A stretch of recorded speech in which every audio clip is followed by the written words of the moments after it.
Tom Cole, Tom Cole, most probably beloved guy, respected on both sides of the aisle, appropriations chairman, said, okay, let's have a clean CR. We're not done with our appropriations. We need until November. We need 7 weeks.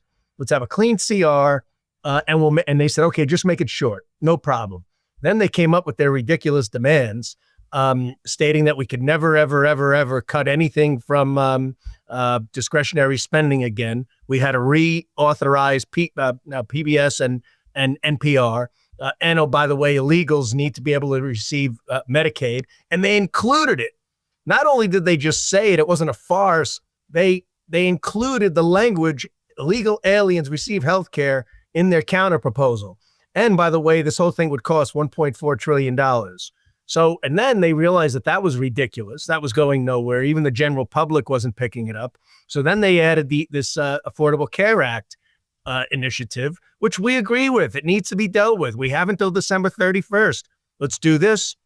Now let's and then we deal with that. And yes, we will pinky swear. We will promise. We will sit down. We will begin today discussing ACA improvements, because we're just not going to give them a blank check as soon as the government opens up. All right, guys, I hope you had a great weekend. I certainly did. Big win for Navy over the weekend. I was at the game with Secretary of War, Secretary of the Navy, Chief of Naval Operations. Great day. Navy broke the Guinness Book of World Records for number of push-ups. It was pretty cool. Like the Air Force had done it at their stadium, and I will admit I got to the game a little bit late, and I'm glad I did. And I would say to the game, like I was there at the beginning, but prior to the game, they brought 3,000 plus people on the field to do push-ups to beat Air Force's previous record. And Secretary of Defense Hegseth and the Superintendent of the Naval Academy all got there on the ground in their service, Class A uniform, and Secretary Hegseth in his suit, and pounded him out. And that was pretty cool. Guinness Book of World Records gave that certificate to him right away. Today we got a big show for you. Congressman Dan Meuser of Pennsylvania will join us. And then after him, Congressman Marlin Stutzman of Indiana, who's also a member of the House Budget Committee, will talk to us about what's going on in Congress and where the end is in sight potentially for the end of this government shutdown. As I mentioned, we're in day 6. I will say this. I'm a little disappointed in the Senate Republicans. Not a little, I'm a lot. Why couldn't you vote over the weekend? What is this like? I'm sorry. They're actually getting paid. Military's not getting paid. Border agents not getting paid. TSA not getting paid. Senators and congressmen by the Constitution must get paid. And yet they couldn't vote over the weekend. And the first vote for the Senate was at 5:30 today. I mean, I actually think it's sad. It's pathetic to see that this is happening. And I think that House Republicans got sent away. They're not here this weekend. They're going to get 48 hours notice. So that gives you some sense of when this potentially could happen. I mean, at least if the Senate does anything, it'll take another 48 hours to get back. I mean, honestly, they should be sitting there doing their work, passing appropriations bills, trying to jam the Democrats voting over and over again. And this does not look good on them. But we'll break that down with both Congressman Meuser and Congressman Stutzman. Big deal over the weekend. And I'll see if I'll talk to both of the members about this deal, peace deal between Hamas and Israel. This is historic. I mean, it is unbelievable. President Trump had, outlined that 20-point plan. Hamas didn't take it completely, but they're willing to negotiate and get it done. Immediately agreeing to release the hostages. This is a big deal. And the Nobel Peace Prize gets announced on Friday. So just keep your eye out for that. But that would be a disaster if this guy now 8 wars after having solved 8 wars doesn't get it. I mean, that tells you how much TDS those guys have. And over the weekend, the president celebrating the Navy's 250th birthday. I'll try to get that up in a little bit. But I want to tell you about one issue that's not getting a ton of national attention, except here in Virginia. The Democrat candidate for Attorney General, his name is Jay Jones. Texts came out from him. He was texting a Republican legislator in 2022. And the texts say that he wants, if he had 2 bullets and there were 3 people, Hitler, Pol Pot, and Todd Gilbert. Now, Todd Gilbert was the Republican Speaker of the House in Virginia. He said, I'd put both bullets in Todd Gilbert and then I'd go after his family. You heard me on that, right? If he had 2 bullets and it was Hitler, Pol Pot, and Todd Gilbert, he'd shoot Todd Gilbert twice. And it was pretty sad. He says Gilbert gets 2 to the head. Only when people feel pain personally do they move on policy. Kind of sad, isn't it? I mean, that's what Todd Gilbert, that's what Jay Jones, who wants to be Attorney General of the Commonwealth of Virginia, said. And here's the worst part about this, though. And this is where I think we need to understand, this whole both sidesism that I spoke about, that the media and the Democrats wanted to talk about for the longest time. There is no both sides. We've talked about this. And I want to show you what he said. Because Jay Jones, when confronted with these texts, says this: like all people, I sent text messages that I regret, and I believe that violent rhetoric has no place in politics. No, all people don't send texts that want to assassinate their political opponents. All people don't do that, Jay. And then he says, this is where it gets even better.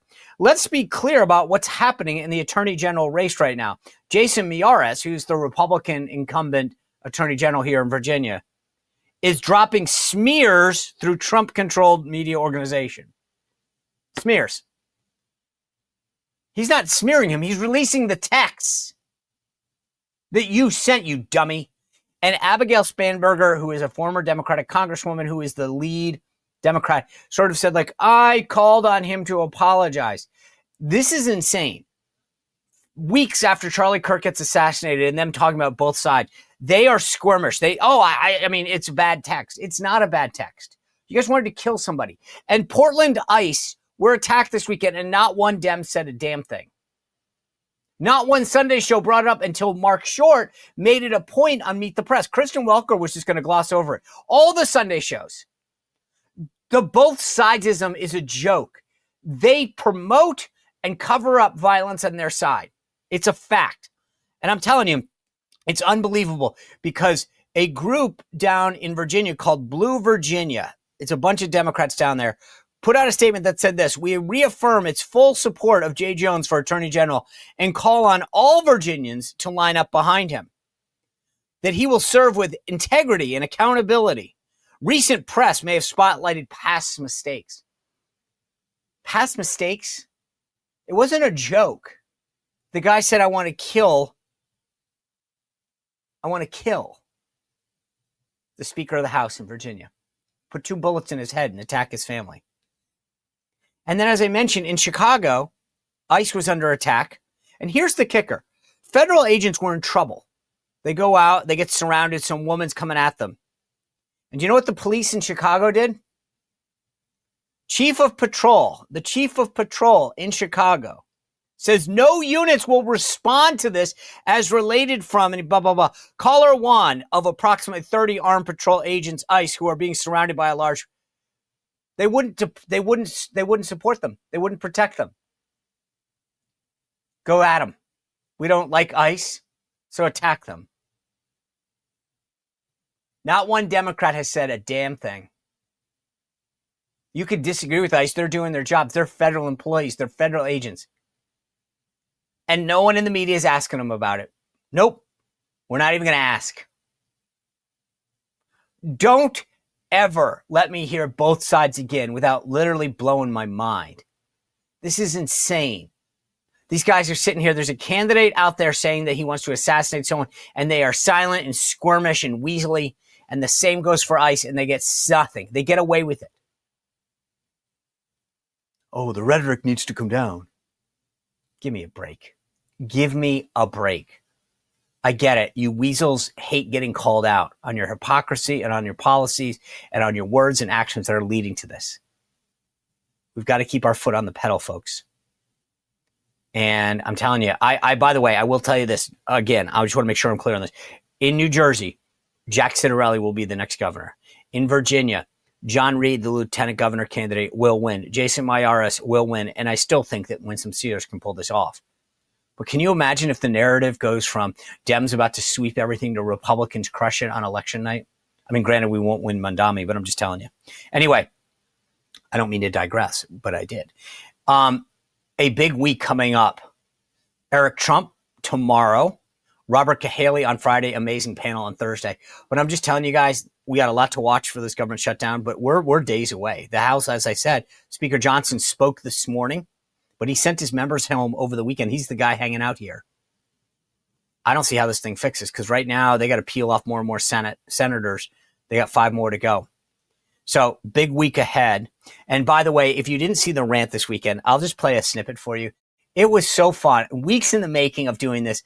Kamala Harris and Donald Trump responding to her about her new book and the government shutdown. I thought it was hysterical. It's on the YouTube page if you want to go see it. And as I said, we always hit subscribe and in the notification buttons, because we drop these things on Saturday. Some of them are funny, some of them are serious. We have fun over the weekend every time. So take a look at this. And then we'll get into it with Congressman Dan Meuser of Pennsylvania and then Congressman Marlin Stutzman of Indiana. We will see. Right now, my focus is, just really on the book. Okay. Okay. Mr. President, you've got a 2028 hat on. You want to run again? Well, we're looking very closely at it. We love the Constitution, and there's some people who say it's not constitutional, but I want you to know I got along very well with the highly respected James Madison, tremendous guy. I also got along well with Ben Franklin. I called him Brilliant Ben. We discovered electricity together. I grounded him when the lightning struck the kite. I grabbed his hand and I saved him. All right, before I bring in Congressman Dan Meuser, I got to tell you, last week we saw those 2 Delta planes collide in New York. Obviously, air traffic control is outdated, decades old. It needs to get upgraded. It's not just the safety factors, but it's cancellations and delays. Luckily, President Trump and the big, beautiful bill got billions set aside so that Sean Duffy and the Transportation Department can upgrade air traffic control. Luckily, we have a company, and the company is called Peraton, that has 3 things we need to modernize our air traffic control, our ATC. The people, the technology, and the innovation. They proudly represent thousands of Americans doing their job every day in the national security space, in the defense space. They work with NASA. They work with the Department of Defense, all sorts of national security issues. And this company could give us the upgrade that we need for our air traffic control, make it safer, more reliable, more dependable, safer. That's what we need. Go to Peraton, Peraton.com/ATC. That stands for air traffic control. Peraton.com/ATC to learn more about the company and what they can do, because the future of air traffic control is here. All right, guys, before I bring in Dan Meuser, I've talked to doctors before and hear the same advice, Sean. Oh, you should eat slower, walk after meals, avoid processed foods. And I've been doing a lot, if not all of that stuff. But I still don't feel entirely balanced, which is why when I discovered a colostrum, which is what they call nature's gold. It's the first milk that babies get. It's packed with protein, growth factors, peptides that support immunity, reduce inflammation, and help your gut lining and reduce bloating. That's all stuff, you know what I'm talking about? You can eat healthier and still feel like you're bloated, whatever. Cowboy Colostrum offers the highest quality of bovine colostrum in the U.S. It's sourced from the first milking of 100% grass-fed American cows. It's whole, it's full fat, never over-processed, so you get the maximum amount of nutrients. And for a limited time, my listeners get up to 25% their entire order at Cowboy Colostrum. So if you go to cowboycolostrum.com/Sean, S-E-A-N, Cowboy Colostrum, that's COLOSTRUM, cowboycolostrum.com/Sean, and use code Sean. You get 25% off. After your purchase, they're going to ask you where you heard about it. Make sure you say the Sean Spicer Show, because that's important. So go to cowboycolostrum.com/Sean, code word Sean for 25% off. All right, it is my pleasure to bring in the congressman from Pennsylvania, a former very important businessman. Hopefully can break down a lot of this budget issue with us, Congressman Dan Meuser. Congressman Meuser, thanks for joining us. Really appreciate it. Sean, it's great to be with you. Yeah, you're a businessman, built a really successful company. I got to imagine that when you look at the mess that we're in right now, you're thinking to yourself, this would never fly in the business world. Well, I'll tell you what, there's a few sayings in the business world that I agree with and I wish was utilized more in government. And President Trump, fortunately, brings it as often, as effective as he can. And boy, you sure did when you were there. And that's, you know what, check your ego out the door. Results aren't the best thing. They're the only thing. And you know what else? Don't confuse activity with accomplishment. Unfortunately, Hakeem Jeffries and Chuck Schumer are playing ideological games, and that's the same thing as an ego. They're playing ideological games. They're trying to, this thing is purely political. They're trying to, cater to their base. And meanwhile, they're strongly hurting most of America's taxpayers and workers. All right. So just to make sure that everybody is level set as to what we're dealing with, right? The government stops funding on September 30th because we haven't passed any appropriations bills.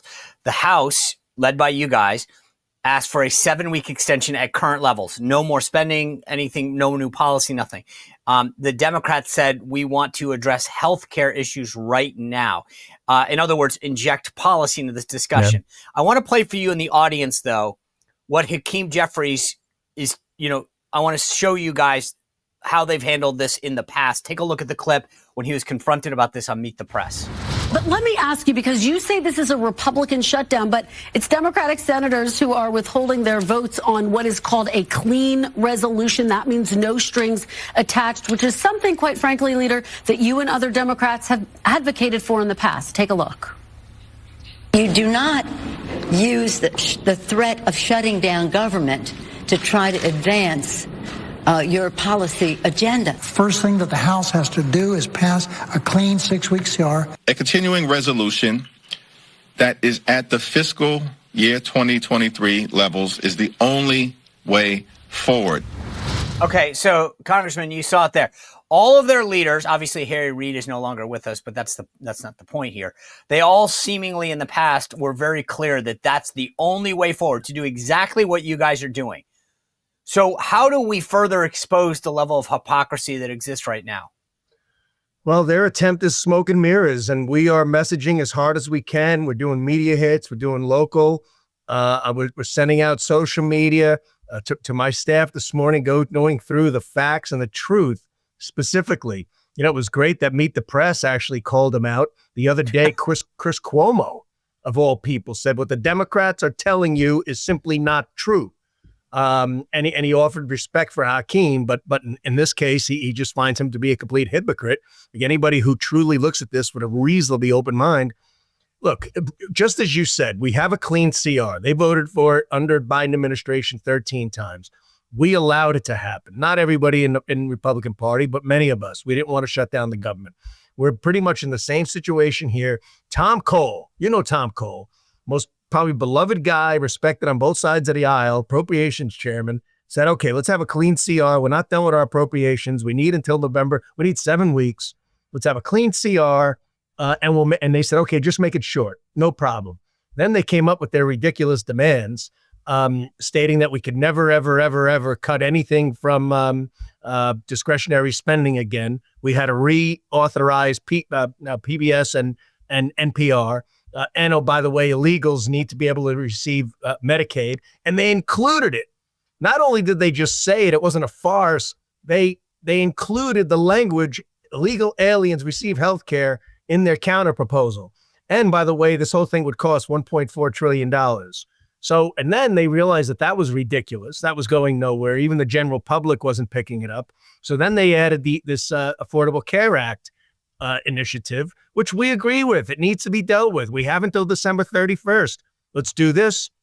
Now let's and then we deal with that. And yes, we will pinky swear. We will promise. We will sit down. We will begin today discussing ACA improvements, because we're just not going to give them a blank check as soon as the government opens up. Well, Congressman, I don't mean to call you out for this, but Democrat Senator Jeanne Shaheen of New Hampshire went on Fox News and made it very clear that no one is saying what you're saying. Take a listen to her. I haven't heard anybody in my party saying that illegal immigrants should get access to the health insurance marketplace. I'm so glad you said that. Actually, I have some tape of your Democratic Party members saying this on the debate stage. So they've all said it. Let's play the clip. A lot of you have been talking tonight about these government health care plans that you've proposed in one form or another. This is a show of hands question, and hold them up for a moment so people can see. Raise your hand if your government plan would provide coverage for undocumented immigrants. Okay. Senator, that's literally every member of your party, from moderate to more progressive, that have said that in the past. So not only that, but your colleague Maxine Waters was asked by a reporter the other day, and she said we shouldn't be, dividing people by citizens and non-citizens. I mean, in other words, it's all code word. But the bottom line is, because they might say, well, it's not an illegal, it's an undocumented person. But the bottom line is they want to give health care to people who aren't citizens. Absolutely. And they're consistent in it, and it is happening. And by the way, part of our savings is removing 1.3, and this is just an estimate. It's probably a lot more, 1.3 illegals. We're asking the states to properly audit and vet their Medicaid rolls. That's all that's being asked. And our estimate, the savings that we're predicting, is our estimates. And it's 1.3 million illegals that are currently receiving Medicaid benefits. And there's a bunch that are simply ineligible, and then the the able-bodied that should be have some sort of requirements for work. Common sense things that are included in. And they're telling us that we're trying to gut the Medicaid system. You know who's gutted it? The Obamacare provisions escalated hundreds of billions higher than they thought it would. And they issued during the rescue plan, and this is what they want to keep permanent, temporary provisions for people over $500,000, $600,000 receiving subsidies for the ACA. And then it did insult to injury. The payments are going to insurance companies. So over 1/3 of the $250 billion extra that came in the rescue plan is going to insurance companies that are not providing any healthcare services. Thank you, Democrat Party, Democrat leadership. You people can't manage yourself, out of a paper bag, as the saying goes. So I don't see, the only way I see forward is that if there's a deal on timing, right, which is the Democrats say, fine, we'll give you 4 weeks, but you have to agree to a vote on ACA. Do you see any other scenario in which to break this logjam? Like any other, I don't see a deal where Republicans agree to this ACA stuff without sort of, you reopen the government, maybe it's not 7 weeks, maybe it's 5, whatever, and then we agree to have that conversation. Is that a fair analysis? It is. It's fair. But you know what, Sean, they don't think like we think. They're looking at they're looking at the polls, and the polls are greatly in our favor right now. That's why they are blitzing every media outlet they can possibly blitz. That's why Hakeem just recently offered a challenge on the House floor to Mike Johnson so he could stand up there and pontificate on things that simply are not true. And he can show everybody how well he emulates former President Barack Obama and just state things that he thinks are catchy. But how about we do this instead, Hakeem? How about we open the government, and then we sit down and we can have the cameras there, and we actually go to work, not give speeches, not talk, not throw phrases out there and all kinds of alliterations that make you look so brilliant. Okay, let's actually do something rather than say something. Let's try that. So let's just say hypothetically that this scenario plays out. We open the government back out. You say that we have to have changes. That's a Republican commitment, right? We're not just going to extend the ACA, the affordable healthcare subsidies, because of everything that happened during COVID, right? We need to reform this. Fair? Yeah. And things that the American public, if they knew, as I said, the 1/3 going for just insurance companies for services they're not rendering, and those over 500K, that was in income receiving ACA subsidies, which have driven the cost super high. And again, they were done during COVID. Okay, it was like everything was allowed during COVID, but even the Democrats included it as a permanent, as a temporary resolution. Now they want to make it permanent. Yeah. This Friday, the Nobel Peace Prize will be announced. This week, the president seemingly notched his 8th big win, ending a war. Secretary Marco Rubio was out kind of talking about the magnitude of it. Take a listen to what he said on the Sunday shows.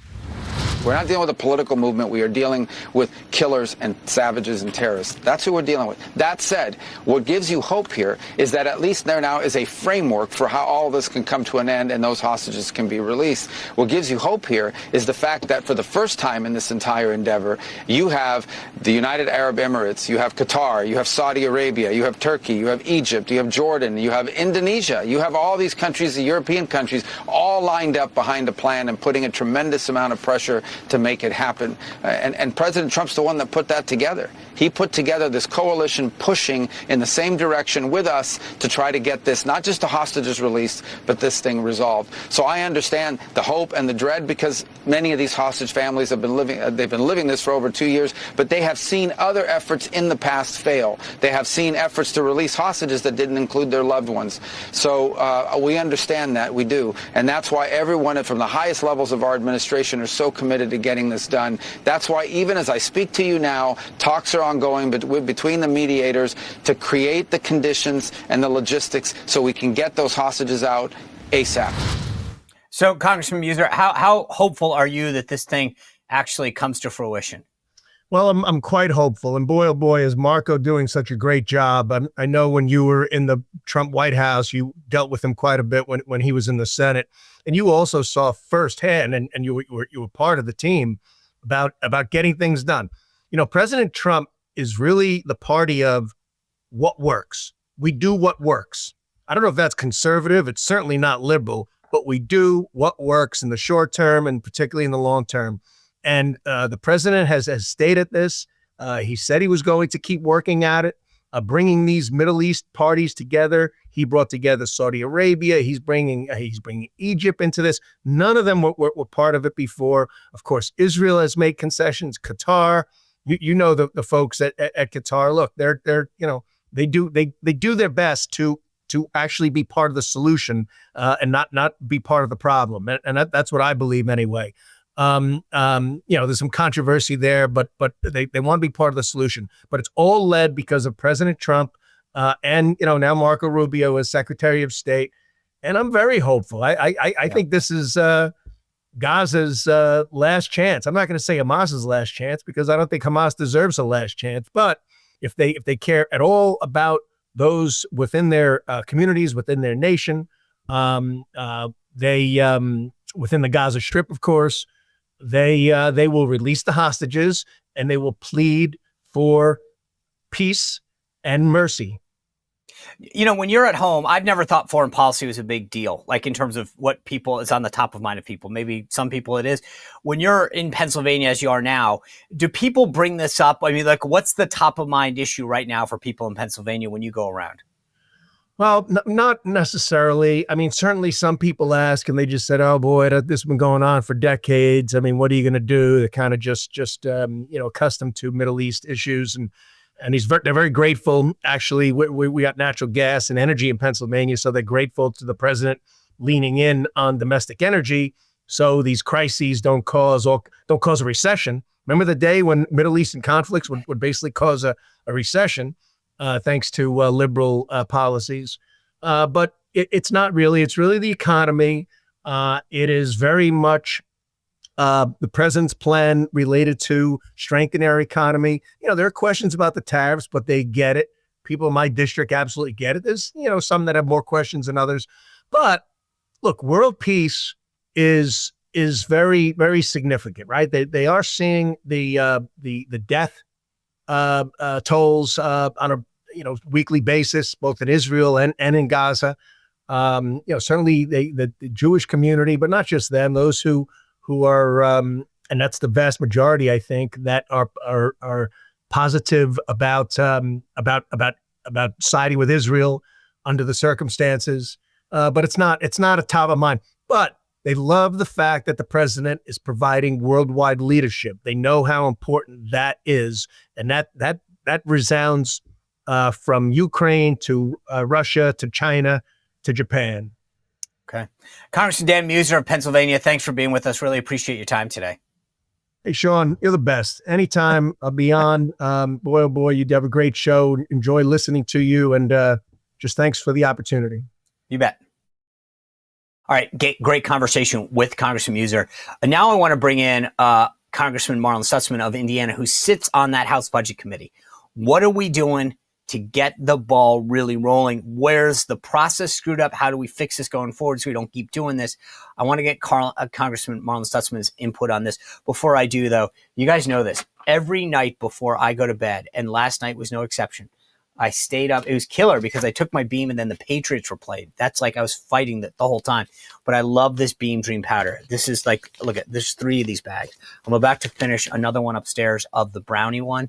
These are the cinnamon cocoa. Unbelievable. But if you are someone who has trouble falling asleep or staying asleep, I'm telling you, everything that you're trying to accomplish right now comes down to whether or not you get a solid night's sleep. If you're trying to get healthy, if you're trying to improve your sharpness, if you don't get a good night's sleep, none of it matters. And I have changed everything about my routine by adding a scoop of Beam Green powder every night before I go to bed. I take 1 scoop, put it in some water. Some people like the milk. Some people drink it just cold. I don't care. I've done both, but I put it in the microwave for 30 seconds. It's got reishi, apigenin, L-theanine, magnesium, melatonin. It's amazing. Literally last week, I was in the middle of speaking with a group. They were talking about how they take, I think it was like Tylenol PM every night, which is not a real healthy thing to be doing. Beam's Dream Powder, 100% natural. That's the thing I love about it. It's 100% natural. 30 minutes after my head hits, or I take it, my head hits the pillow, I'm out. I sleep through the night, no waking up in the middle of the night. And I feel when I wake up, completely refreshed, ready to go.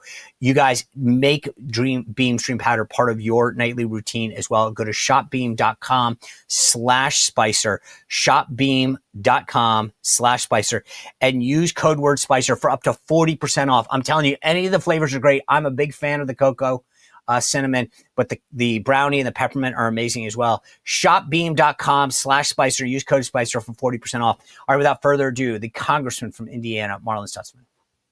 Congressman, good to see you. So you're back at home in Indiana. Speaker sent everybody home. What do you think of that tactic?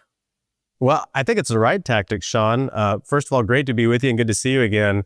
As I talk to constituents in my hometown and across the district, people are like, first of all, some, they don't even recognize that the government's shut down because they're not paying attention to the news. But also those that are, they're like, you know what? Support President Trump. This is an opportunity for him to cut down the size of the federal government, support President Trump. And, Democrats are just playing games here. And thank you for doing your job in the House and, stick to your guns. I mean, it seems like you guys really don't have anything to do in the sense that you've passed your bill. It's in the Senate and now you kind of wait.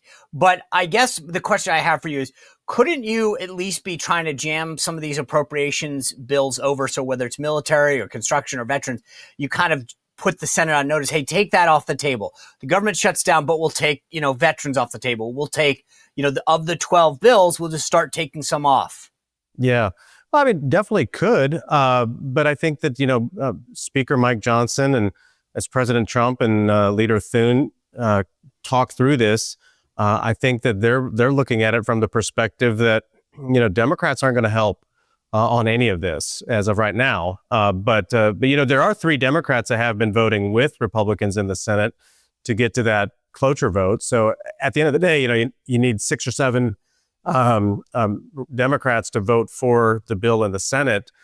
Honestly, Sean, I think this is all politics. I think once Democrats feel like they may, win the election in Virginia, once they've got the Northern Virginia Democrats that are mostly federal government employees riled up enough and blame Trump, they'll probably agree to the CR and then we'll push it out to November 15th. We could definitely be passing the appropriations bills, but I think it also, we need the American people to understand who's holding things up in Washington, and that's Chuck Schumer and the Democrats.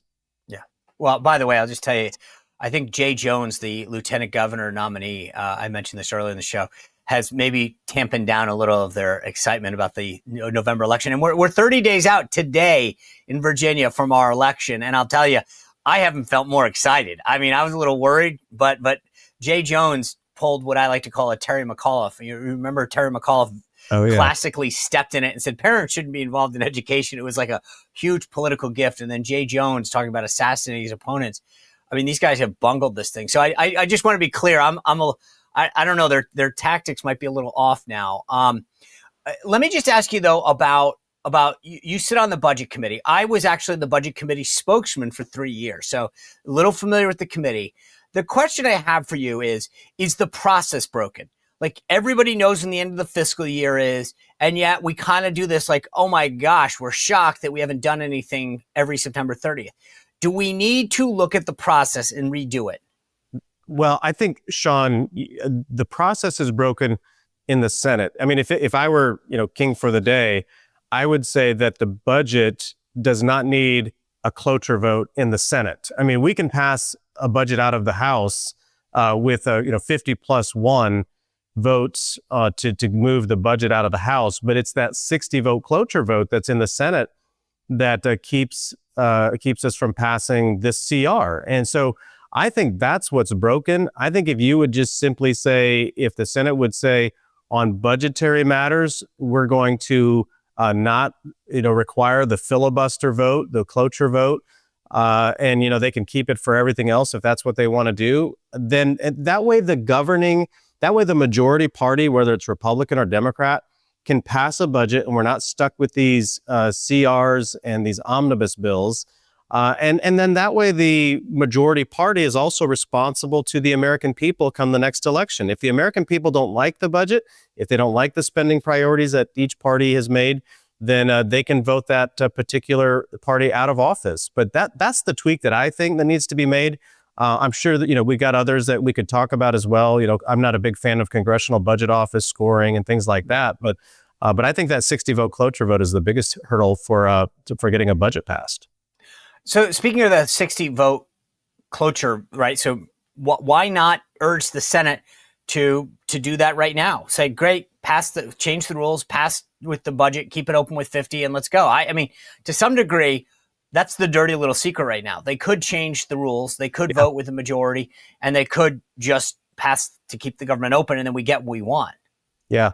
I don't know. I mean, I'm not in those Senate conversations and why the senators are afraid to do that. I mean, I always hear, well, just remember, they're going to have the majority someday and then they're going to stick it down our throats. Well, at the same time, the American people, we're the ones suffering from this cloture vote because look what's happened over time. I mean, Obamacare was passed through under reconciliation. A lot of these, the big policy positions are passed under reconciliation that doesn't need the cloture vote anyway. So, that's when you only need 51 votes to pass it in the Senate. And these are the big policy decisions that are being passed there. So I wish that they would at least, they've done that a little bit on some of the judges, but they're always afraid that, well, we're set precedent here, then we're going to eventually get it jammed down our throats when Democrats are in charge. I tell you what, Democrats will do it. I mean, they've done it. And so that's why we need to take the opportunity to do it now. I mean, don't you think that's the thing? We always get worried that, oh my gosh, they're going to do it. They do it. They're the ones who started it. And then every time we get worried about what the precedent is going to start, but they do it all the time. They're the ones who, Harry Reid went nuclear, as they like to refer to it, early on. They're the ones who started these partisan fights on judges with Judge Bork back in the 80s. They're the ones who do it. And then we get all like into the fetal position to go, oh my gosh, precedent. What's going to happen if they get back in charge? And my answer is, what do you think they're going to do? These are the same guys who already talk about, like in a campaign commitment, to get rid of the filibuster. You think they're going to maintain it? Well, Sean, we're dealing with the same thing in Indiana right now with the state legislature and redistricting. I'm a big supporter of President Trump and the fact that we need to redistrict here in Indiana. And I was telling a group of Republicans the other day, it's like, is it something that we want to do? I understand that this isn't the normal time, but guess what? Democrats have already redistricted. They've already done it. They've already maximized their districts out in Illinois, California, New York. I mean, there's a couple more they could maybe get here and there, but we play by the rules. They don't. They want the levers of power at any cost, and that's what they will do. And it reminds me a little bit of the old British military back during the Revolutionary War. They fought by the rules of war, marching in a line. And the Patriots, they're like, we can't win this way, so we're going to go fight a different way, and they won. Well, we need to fight the same way. And so when it comes to redistricting, the cloture vote, Republicans need to stand and say, look, this is what's good for the American people and to get our debt and deficit down. And also, we cannot let If they're going to play these games with redistricting, we need to fight fire with fire and do the same thing. I love the analogy. I never heard anybody bring that up before, but you're so right. Like, our country's founded on being asymmetrical. We're like, hey, we can't win this way, but we can win that way, so let's do it. And now suddenly we're reverting back to a bunch of British subjects and being like, the rules in the Robert's Rules of Order continue to say, why not be who we are? And be like, let's play a little asymmetrical warfare here and do what we have to do. So you brought it up. Tell me, where do things stand with Indiana, and how A, are you going to get it done? And if so, how many seats do we net? Well, we have to do it, Sean. I mean, I tell my friends, I served in the state house back during the 2002 to 2010. I've got a lot of friends there.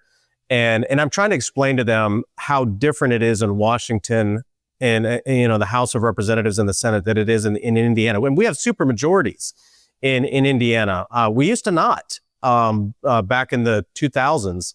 And I think it's going to get done, but I know I've heard the state Senate is dragging their feet a little bit.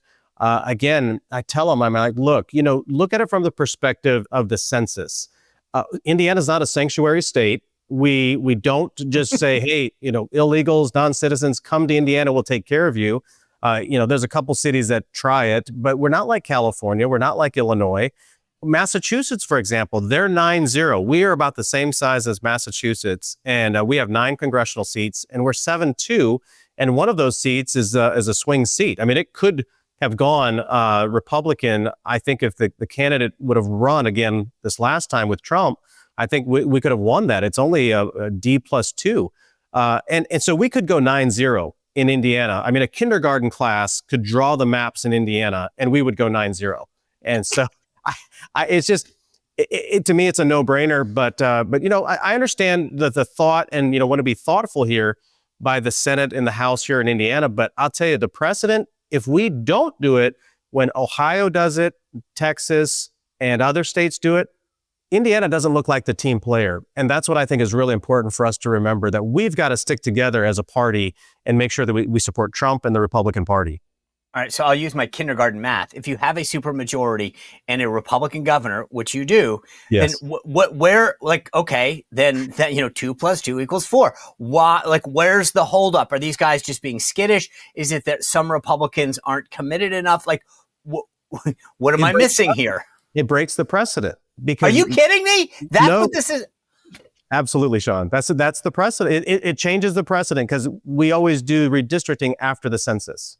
All right, so a bunch of your legislators were out here. I actually tangentially met with a couple of them. And what I had heard coming out of that White House meeting from some of the folks was that President Trump and the team did a good job of getting one or two of them over the finish line.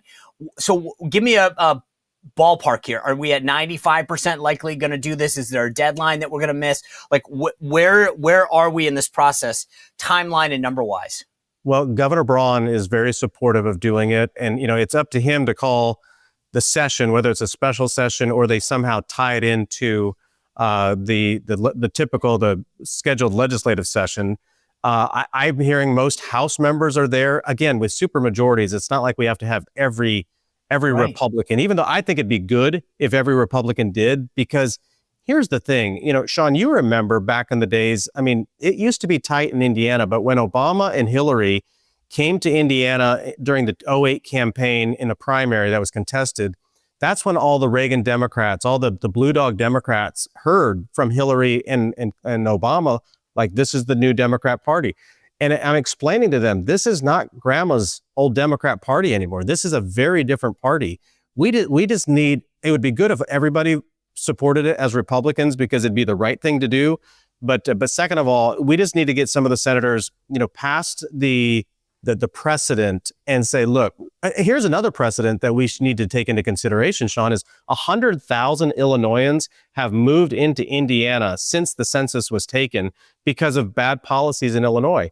And I don't think most of them are bringing their politics along. So that's another reason that we need to redistrict, to make sure that Hoosiers have a fair representation in Washington, because these other states are sanctuary states. They have more non-citizen illegals in their states that were counted in the census that Indiana didn't have. And a lot of other states are the same way.